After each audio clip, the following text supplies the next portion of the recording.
अगर आप भी बहुत ज़्यादा स्किनी हो या फिर आप भी बहुत ज़्यादा फैट हो तो आज की वीडियो में हम बात करने वाले हैं कि मैंने अपनी बॉडी को यहाँ से यहाँ तक ट्रांसफॉर्म कैसे किया एंड आप भी कैसे कर सकते हो। ये वीडियो काफ़ी ज़्यादा इंपॉर्टेंट होने वाली है, इसलिए इस वीडियो को बिना स्किप किए पूरी देखना। हम दोनों ही बॉडी टाइप को चेंज करने के लिए अलग अलग प्लान पे बात करने वाले हैं कि आप स्किनी से मस्कुलर कैसे हो सकते हो और फैट से फिट कैसे हो सकते हो। और ये एक वीडियो आपकी बॉडी को कम्प्लीटली चेंज कर सकती है, यानी एक वीडियो देखने के बाद में आपको और किसी वीडियो को देखने की ज़रूरत नहीं पड़ेगी। बिना टाइम वेस्ट किए हम सबसे पहले इस टॉपिक पर बात करते हैं कि आप अपनी बॉडी को ट्रांसफॉर्म कैसे कर सकते हो। अभी के टाइम पर आप स्किनी हो गया फिर अभी के टाइम पर आप फैट हो गए तो बहुत लोग आपका मजाक बनाते होंगे, फिर आपको बहुत ही ज़्यादा बोलते होंगे कि मुझे भी बताइए कि इस चीज़ का दर्द क्या होता है। आज से 3 साल पहले मैं बहुत ही ज़्यादा स्किनी हुआ करता था, मुझको भी सभी लोग चढ़ाया करते थे एंड बहुत ही ज़्यादा बोलते थे कि तुम इतने ज़्यादा पतले क्यों हो। इसीलिए मैंने अपनी बॉडी को ट्रांसफॉर्म करने का सोचा था। मैं सबसे पहला पॉइंट आता है कंसिस्टेंसी। सो अभी के टाइम पर अगर आपका कोई भी बॉडी टाइप है, अगर आप फैट हो या फिर आप स्किनी भी हो, तो आपको उसको चेंज करने के लिए एक ही चीज़ पर ध्यान देना है सबसे पहले, जो कि है कंसिस्टेंसी, जो है हमारा पॉइंट 1।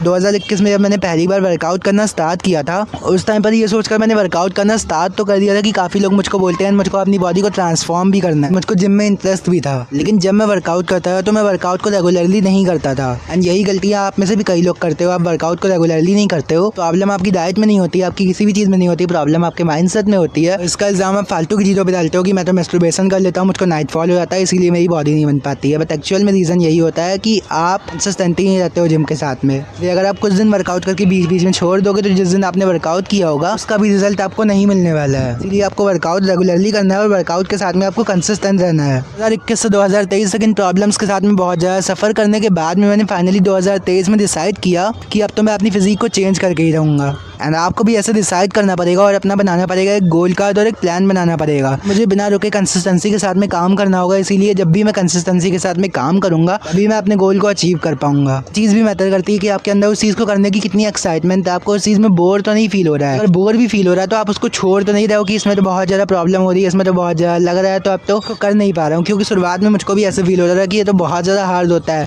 मैं इसको आगे तक कैसे कर पाऊँगा। लेकिन मैं इसको आगे तक लेकर गया और मैं इसको आगे तक कर पाया, जबकि मुझको विश्वास नहीं था कि मैं कभी कर पाऊंगा, मैं थोड़ा बहुत भी अपनी बॉडी को चेंज कर पाऊंगा। मैं थोड़ा बहुत 1% अपनी बॉडी को चेंज कर लिया। पहली बार वर्कआउट करना स्टार्ट किया था, मैं होम वर्कआउट करता था एंड मुझको लगता था कि ये चीज़ काफ़ी ज़्यादा हार्ड है, मैं कैसे करूँगा। मुझको कभी विश्वास ही नहीं था कि मैं कर पाऊंगा या फिर नहीं कर पाऊंगा। हमें शुरुआत में किसी भी चीज़ पर विश्वास नहीं होता। जब हम कोई चीज़ नई नई करने जाते हैं तो हमें उस चीज़ पर बिल्कुल भी विश्वास नहीं होता कि हम ये कर पाएंगे या फिर नहीं कर पाएंगे।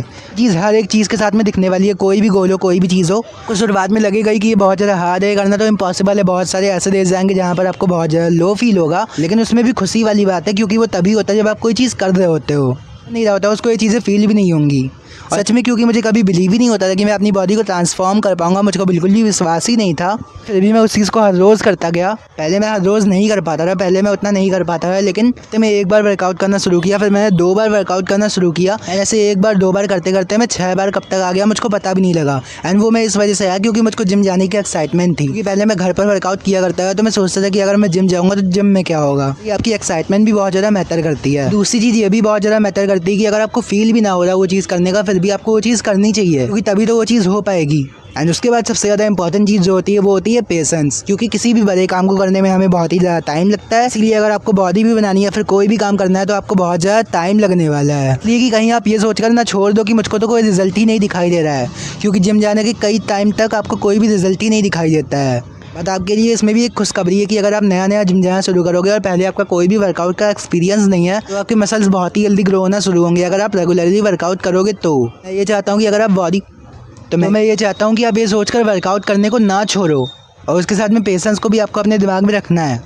इन पॉइंट्स पे बात किया जो कि आपको याद रखना चाहिए, बहुत ही ज़्यादा इंपॉर्टेंट है। इसके बिना आप अपनी बॉडी को चेंज नहीं कर सकते हो। फिर नेक्स्ट चीज़ हम बताने वाले हैं, उसके बिना तो आप बॉडी को बिल्कुल भी चेंज नहीं कर सकते हो। अब हम स्किनी पीपल के लिए अलग बात करने वाले हैं और फैट पीपल के लिए अलग बात करने वाले हैं। तो अभी के टाइम पर अगर आप स्किनी हो तो आपको रेगुलरली वर्कआउट करना शुरू करना है, और वर्कआउट करना शुरू करने के साथ में आपको अपनी डाइट में से थोड़ी सी कैलोरीज बढ़ा देनी है। कैलोरीज होती है उन फूड्स में जो कि आप रेगुलरली खाते हो, चीज़ होती है उन फूड्स में जो कि आप हर रोज़ खाते हो।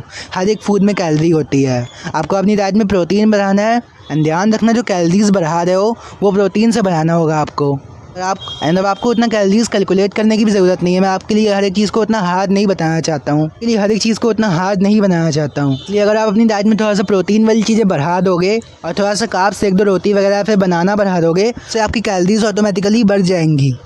एंड आपको और कुछ करने की आवश्यकता भी नहीं पड़ेगी। नेक्स्ट चीज़ ये आती है कि अगर आप फैट हो, देखो दोनों में वर्कआउट आपको सेम ही करना है। तो पागलों की तरह भागना नहीं है कि अगर मैं फैट हूँ तो मैं रोड पर दौड़ने लग जाऊँगा। गली में मैंने इतनी बार मसल गेन किया और इतनी बार फैट लॉस किया है, लेकिन मैं कभी भी पागलों की तरह रोड पर दौड़ा नहीं हूँ। सिर्फ एक बार किया था, लेकिन उसके बाद मैं सीख गया था और मुझको उस टाइम पर कोई बताने वाला नहीं था, इसलिए मैं पागलों की तरह पार्क में दौड़ा करता था। वीडियो आपके लिए बेस्ट होने वाली है, आप जान ही चुके होगे, क्योंकि मैं स्किनी भी रह चुका हूँ, मैं फैट भी रह चुका हूँ, मैं हर एक बॉडी टाइप में रह चुका हूँ। तो अगर अभी के टाइम पर आप फैट हो तो आपको उसका उल्टा कर देना है।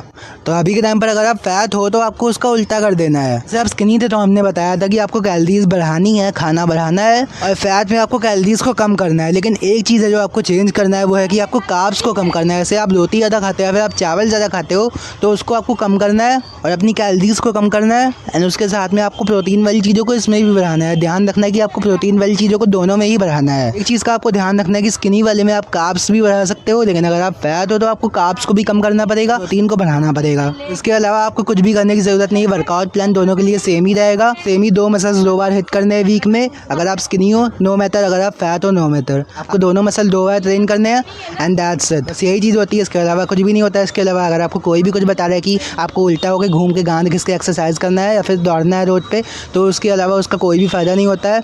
आपको इन सब चीज़ों को फॉलो नहीं करना है। हर एक चीज़ बहुत ज़्यादा ईजी होती है एंड वो चीज़ें ईजी मैंने आपके लिए बता दी है। So that's it for today. Hope कि आप समझ चुके होंगे। एंड सबसे ज़्यादा ईजी और सबसे ज़्यादा इंपॉर्टेंट चीज़ आपको हमारी वीडियोस में ही मिलने वाली है, जो कि आपका और हमारा चैनल है। इसलिए आपको हमारे चैनल को सब्सक्राइब करना है और इस वीडियो को लाइक करना है। आई होप कि मैंने जो भी समझा आप समझ चुके होंगे। तो चलो आज के लिए बस इतना ही, चलते हैं। Congratulations for your future life, जहाँ पर आप अपनी बॉडी को चेंज करने वाले हो और एक नए वे में दुनिया को देखने वाले हो, और जो भी आपको बॉडी को लेकर चिढ़ाता होगा उसका मुँह आप बंद करने वाले हो। चलिए आज के लिए बस इतना ही, चलते हैं। High five.